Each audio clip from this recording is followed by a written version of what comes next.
तो डंकी पर अपना रिव्यू लेकर आ गया हूं मैं मनीष शर्मा। आप देख रहे हैं जनगण मन रिएक्ट्स यानी @JGM रिएक्ट्स। तो चलिए इस एपिसोड की शुरुआत करते हैं। इसमें मैं बताऊंगा कि आखिर मुझे डंकी में क्या अच्छा लगा, क्या बुरा लगा, क्या आपको देखनी चाहिए कि नहीं देखनी चाहिए। जो मैंने लोगों से बात की वो मैं एपिसोड लेके आ चुका हूं, लेकिन मेरी राय क्या है, मैंने क्या समझा फिल्म के बारे में, मुझे कैसी लगी, मैं अपना वर्डिक्ट या मेरी अपनी पसंद नापसंद मैं बता रहा हूं। और मुझे लगता है कि इस फिल्म के अंदर हिरानी हार गए। राजकुमार हिरानी से बहुत उम्मीद थी, बहुत ज्यादा उम्मीद थी। इतने बड़े स्टार को वो यहां पे लेके आए थे अपनी फिल्म में। हमने उनकी पिछली फिल्में देखी, चाहे मुन्ना भाई हो, चाहे हमने आपकी पीके हो, 3 इडियट्स हो, या फिर संजू, सारी फिल्में देखी। उनके अंदर एक खास तरह का स्टाइल हमें नजर आया था और उसी वजह से कहीं ना कहीं इस फिल्म को लेकर बहुत ज्यादा क्यूरियोसिटी थी। लेकिन मुझे ऐसा लगा कि ये फिल्म हिरानी साहब के अपने स्टैंडर्ड की फिल्म नहीं है, या उनकी बाकी फिल्मों के मुकाबले ये सबसे कमजोर फिल्म है। और इस सबसे कमजोर फिल्म में उन्होंने शाहरुख खान को खपा दिया है। मतलब वो जो बेस्ट परफॉर्मेंस आ सकती थी, जवान फिल्म मुझे, मैं सच कहूं, मुझे बहुत पसंद नहीं आई थी, लेकिन स्टिल उसके अंदर एटली ने शाहरुख खान का जम के इस्तेमाल किया था और वो फिल्म चली शाहरुख खान के मैजिक पर ही थी। और लेकिन यहां पर हिरानी साहब चूक गए, शाहरुख खान को बहुत अच्छे से इस्तेमाल नहीं कर पाए। तो चलिए पहले तो प्लॉट की बात कर लें। प्लॉट में ऐसा कुछ नहीं है जो बहुत नया था।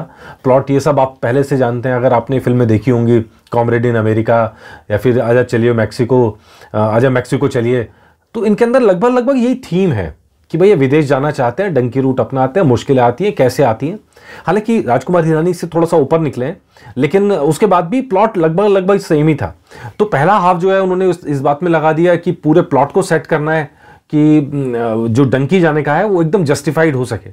तो पहला हाफ फुल ऑफ कॉमेडी है। हालांकि बहुत सारे जोक्स समझ में नहीं आते हैं, जोक्स ऊपर से निकल जाते हैं या जोक्स पे हंसी नहीं आती है, लेकिन स्टिल पहले हाफ में कॉमेडी है और सेकंड हाफ के अंदर थोड़ा एक्शन नजर आता है।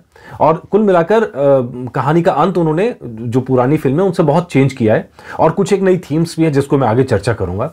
तो वो नई थीम तो लेकर आए हैं और कहानी के ट्रीटमेंट में भी फर्क है हिरानी साहब का, लेकिन जो मैजिक क्रिएट करते हैं ना, जो उनका मैजिक मसाला होता है, चाहे पीके की बात कर लो, 3 इडियट्स की बात कर लो, वो यहां से गायब है। अगर आप हिरानी साहब को देखने जा रहे हैं कि हिरानी साहब का वही मैजिक आपको दिखाई देगा तो आपको निराशा हाथ लगेगी।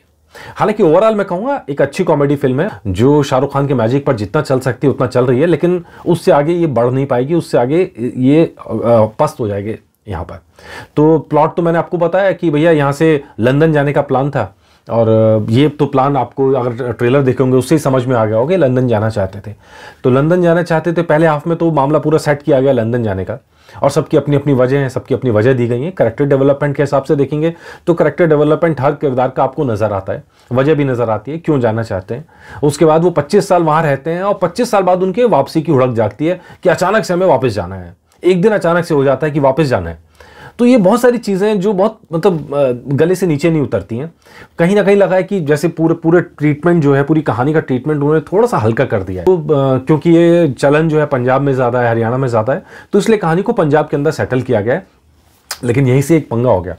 पंगा ये हो गया कि शाहरुख खान को जिस पंजाबी लहजे के साथ उतारा गया है वो उनको सूट नहीं कर रहा है। शाहरुख खान की परफॉर्मेंस, जो उनको डायलॉग्स जबरदस्त मिले हैं, खासकर कोर्ट रूम वाला डायलॉग बड़ा जचता है उनके ऊपर और बड़ा इमोशनल तरीके से उन्होंने उसको प्रेजेंट भी किया है। लेकिन पंजाबी बोलने का जो लहजा है ना वो जमता नहीं है उनके ऊपर। जिस तरह की टोन उनको पकड़ाई गई है, जिस तरह का कैरेक्टर उनको दिया गया है, बहुत सूट नहीं करता है उनके ऊपर। इससे तो अच्छा लगता है उनका जवान वाला जो किरदार था वो कहीं बेहतर लगता है, खासकर जो बुजुर्ग वाला किरदार है या पठान का जो किरदार है वो बहुत नेचुरल लगते हैं। इस फिल्म के अंदर कई जगह वो बहुत नेचुरल नहीं लग रहे हैं क्योंकि कैरेक्टर की डिमांड उस तरह की थी। और सबसे बड़ी शिकायत, अगर आप शाहरुख के फैंस हैं तो आपको इस बात से होगी कि ना तो जम के रोमांस करवाया गया है और ना ही जम के एक्शन करवाया गया है जिसके लिए शाहरुख को जाना जाता है। यहां शाहरुख को एक अलग अंदाज में लेकर आए हैं राजकुमार हिरानी। विकी कौशल का सीन यहां पर अगर आप देखेंगे तो लगता है जैसे एक इमोशनल पॉइंट ऑफ व्यू देने के लिए उनको लाया गया है कि बहुत बड़ा किरदार नहीं है और उन्होंने एक्टिंग अच्छी की, अपने रोल के अंदर जचे हैं। और फर्स्ट हाफ में उनका कैरेक्टर जो भी होता है, मतलब उसके आगे नहीं जाऊंगा मैं, लेकिन फर्स्ट हाफ तक उनका कैरेक्टर है, छोटा रोल था, अच्छा किया है। लेकिन जैसे मैं क्यों कह रहा हूं कि हिरानी साहब की मूवी नहीं लग रही है, शाहरुख खान की जहां एंट्री कराई गई वहां जनगण मन डाला गया है, राष्ट्रगान डाला गया है, और क्यों डाला गया इसकी कोई वजह समझ में नहीं आती। सिर्फ यही हो सकता है कि शाहरुख खान को थोड़ा पेट्रियोटिक लुक देना चाहते हैं। उस सीन के अंदर जब वो एंट्री करते हैं, शुरुआत में सीन है, बहुत मतलब जल्दी में सीन है बहुत, इसलिए स्पॉइलर तो नहीं है ये। तो जब वो उतरते हैं ट्रेन पे, उनका मिठाई का डिब्बा गिर जाता है और उनका राष्ट्रगान बज रहा है और लोग मिठाई लेके भाग रहा है। एक शख्स जो है वो मिठाई लेके भाग रहा है। मतलब what is this nonsense Hirani साहब, ये तो कहीं से उम्मीद नहीं थी। इससे साबित क्या करना चाहा आपने? मतलब सिर्फ ये कि आपके जो हीरो है वो थोड़ा पेट्रोटिक लुक में नजर आ, आपने राजगन का इस्तेमाल करा और बहुत गंदे तरीके से किया है, that is not justified.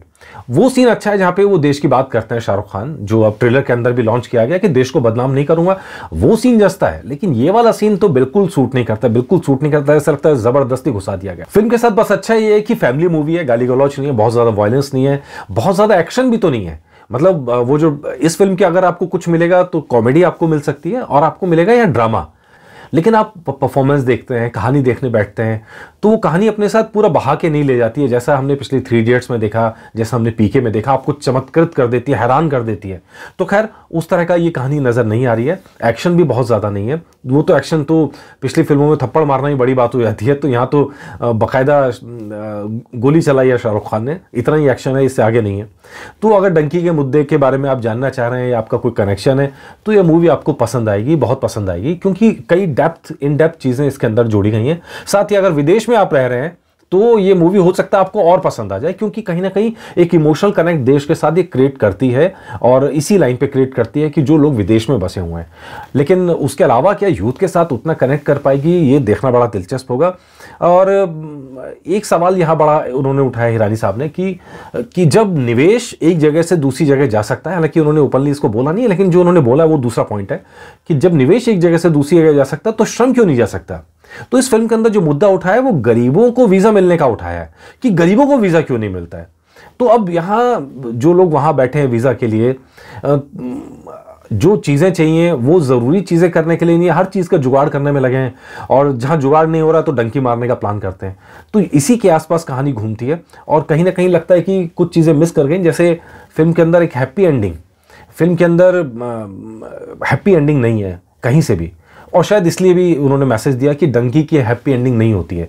Dunki की जो एंडिंग है वो हैप्पी नहीं है, जो लोग विदेश में बस जाते हैं वो भी, और जो लोग यहाँ रह जाते हैं वो भी, वो एंडिंग किसी के लिए हैप्पी नहीं है। शायद ये मैसेज देना चाहते होंगे, लेकिन लव स्टोरी की एंडिंग भी हैप्पी नहीं है, फिल्म की स्टोरी की एंडिंग भी हैप्पी नहीं है।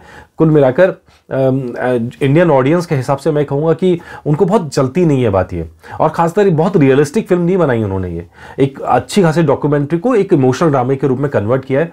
तो इस लिहाज से अगर आप देखेंगे तो शायद हैप्पी एंडिंग इस तरह से बचा जा सकता था, हैप्पी एंडिंग लाई जा सकती थी। नेगेटिव नोट पे और थोड़ा सैड नोट पे फिल्म खत्म करने का मुझे नहीं लगता। तो कुल मिलाकर राजकुमार हिरानी के अगर आप फैन हैं तो थोड़ी सी आपको निराशा हाथ लगेगी, शाहरुख खान के फैन है तो शायद आपको निराशा भी हाथ ना लगे। फैमिली मूवी है तो इसलिए अगर आप जाना चाहें तो जरूर जा सकते हैं। नमस्कार।